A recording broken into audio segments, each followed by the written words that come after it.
Meus caros, sejam muito bem-vindos aqui ao canal e no dia de ontem tivemos a tomada de posse de um governo liderado por Luís Montenegro, tomada de posse essa que foi algo caricata não só pelos recados de Marcelo Rebelo de Sousa, como pelos próprios recados de Luís Montenegro e ainda pela ausência de Gonçalo da Câmara Pereira. Mas já vamos aos três temas. Peço-vos só que deixem um like neste vídeo, que subscrevam o canal e que se acharem adequado adiram ao plano de apoio ao canal. Mas bom, eu venho-vos aqui mostrar basicamente, não me vou alongar muito nas declarações de Marcelo, até porque são aqueles tipos de verdades à la Palice, como se costuma dizer.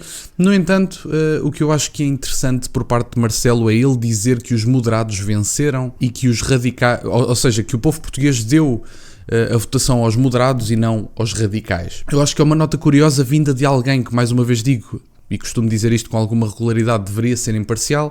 Não é o caso, até porque Marcelo Rebelo de Sousa, quando diz, por exemplo, também disse no discurso, que nunca iria colocar entraves na facilitação, digamos assim, ou no facilitismo desse governo, nunca iria colocar entraves como não colocou no seu antecessor, o que ele deveria ter dito é: eu basicamente vou estar aqui, mas exatamente como fiz com António Costa, vou ser o tapete a que vocês limpam os pés quando chegam a casa. Mas bom, eu venho-vos então mostrar aqui uma parte da intervenção de Luís Montenegro, no seu discurso de tomada de posse, e já vamos falar de Gonçalo da Câmara Pereira, que eu acho que também é importante relembrar sobre este assunto. Vamos então ouvir esta parte. Quem não teve nem a capacidade nem a vontade de o fazer. A investidura parlamentar, nestas circunstâncias, só pode significar que as oposições vão respeitar o princípio de nos deixarem trabalhar e executar o programa do Governo. Não se trata de uma adesão a esse programa, mas antes de saber se há um bloqueio à sua execução.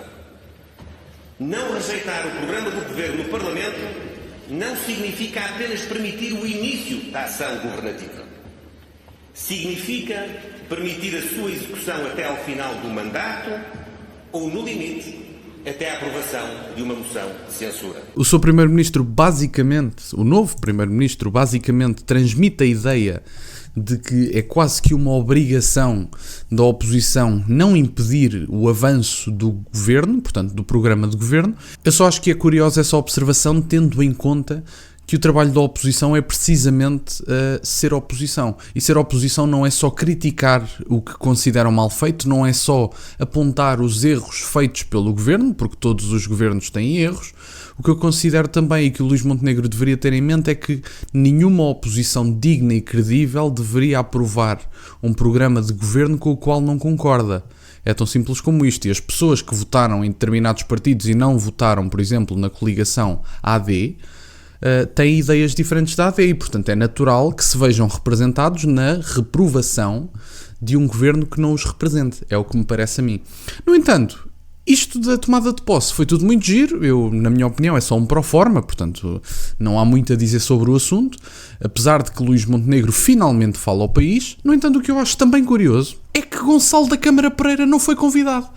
Eu acho que é incrível e é de um oportunismo gigante e mais, isto em tom de piada, porque também faz parte, eu acho que Inês Sousa Real pode-se dar por satisfeita porque tem aqui a abertura para uma coligação com o PSD. Ora, porquê é que eu digo isto? Porque segundo Inês Sousa Real, o único impedimento do PAN para uma coligação com o PSD ou com a coligação vencedora AD era o Gonçalo da Câmara Pereira. Se o Gonçalo da Câmara Pereira é afastado de tudo, Inês Sousa Real, bem-vindo à coligação AD, é o que me parece a mim. Mas pronto, isto já é em tom de piada, não venham agora dizer e tal, o Luís Montenegro nunca falou do PAN.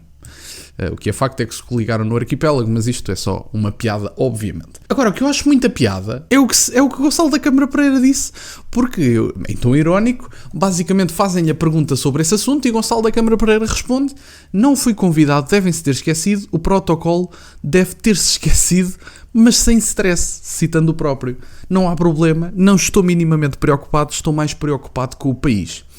Gonçalo da Câmara Pereira espera que Luís Montenegro cumpra o prometido durante a campanha eleitoral e ele diz: pedi aos nossos eleitores que apostassem, espero que eles cumpram depois as suas obrigações, que é cumprir o programa, vamos lá ver. Portanto, reparem, o que eu acho maravilhoso, e até para terminar o vídeo, porque na prática não tenho muito mais a dizer sobre isto, nem o próprio Gonçalo da Câmara Pereira, que é um dos líderes dos partidos envolvidos na coligação têm a certeza sobre o programa de Luís Montenegro. Portanto, se um dos líderes da AD não tem certezas sobre o programa ou sobre a execução desse programa, que dirá das pessoas à direita e à esquerda, pronto, portanto, não sei, é curioso, principalmente os eleitores da AD. O que eu acho que são aqui duas notas importantes de deixar. O Luís Montenegro tomou uma decisão de uma forma mais vincada, já tinha tomado, a meu ver, mas vincou mais a decisão no discurso de ontem, porque o Luís Montenegro diz basicamente que espera essa responsabilidade por parte do PS para que o Luís Montenegro e o PSD, e portanto a AD, tenham o mandato completo, que governem os 4 anos. Não sei se isso será possível, não sei se será viável, não sei que planos é que Pedro Nuno Santos tem para isso. Eu acho extremamente difícil que isso aconteça.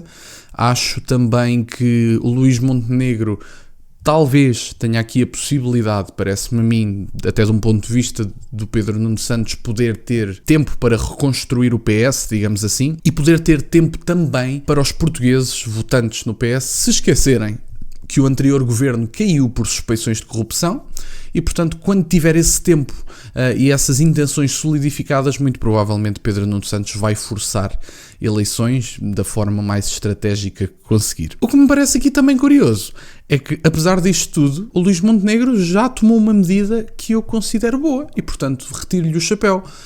O Luís Montenegro, basicamente, aquele, vocês estão lembrados, aquele símbolo giríssimo que foi inaugurado por António Costa, aquele símbolo giríssimo com 3 formas geométricas, uma vermelha, uma amarela e uma verde, portanto, vocês sabem, aquela coisa que é suposto ser a bandeira portuguesa ou uma representação da bandeira portuguesa, foi mandada fora e voltámos ao antigo símbolo, com as esquinas e tudo mais. Portanto, estou feliz. Nesse aspecto estou feliz, eu sei que é uma medida simbólica, mas a mim deixa-me satisfeito. Espero agora que os 75 mil euros que foram gastos fiquem em dívida para o António Costa. Portanto, o António Costa agora terá que pagar a dívida dos 75 mil euros. Isso parece-me a mim que era a cereja no topo do bolo. Mas bom, meus caros, efetivamente é isto. Vemos aqui uma tomada de posse caricata. Vemos o Marcelo Rebelo de Sousa a dizer com muita satisfação que os moderados ganharam e que os radicais não. Mais uma vez, Presidente da República, que deveria ser imparcial, não conseguiu ser. Vemos Luís Montenegro a tomar de uma forma mais vincada a sua decisão sobre com quem é que vai negociar. Neste momento, para mim está claro. A única coisa que para mim ainda não está clara tem mesmo que ver com a durabilidade do governo. Ora, porquê? Porque o governo vai ter que negociar com o PS. Eu não sei até que ponto ou até que altura é que o PS estará disponível para o fazer. No entanto, por um lado, eu considero que aquela negociação sobre o Presidente da Assembleia da República pode ser um sinal de que o PS está disponível para viabilizar toda a legislatura. Mas também digo-vos uma coisa. Se por acaso existir uma união entre PS e PSD uma legislatura inteira, posso-vos garantir que o Chega vai castigar imenso essa união e vai capitalizar de uma forma que nem é possível de imaginar esta coligação ou este acordo informal, vamos lhe chamar assim. Portanto, da minha parte é isso, meus caros. Gonçalo da Câmara Pereira não tem a certeza sobre a fiabilidade de Luís Montenegro para realizar o programa. Porque é que nós haveríamos de ter, não é, meus caros? Portanto, da minha parte é isso. Peço-vos só que deixem o like neste vídeo se ainda não deixaram. Vão ter as minhas redes sociais todas na descrição. E nunca se esqueçam, meus caros, questionem tudo. Até à próxima.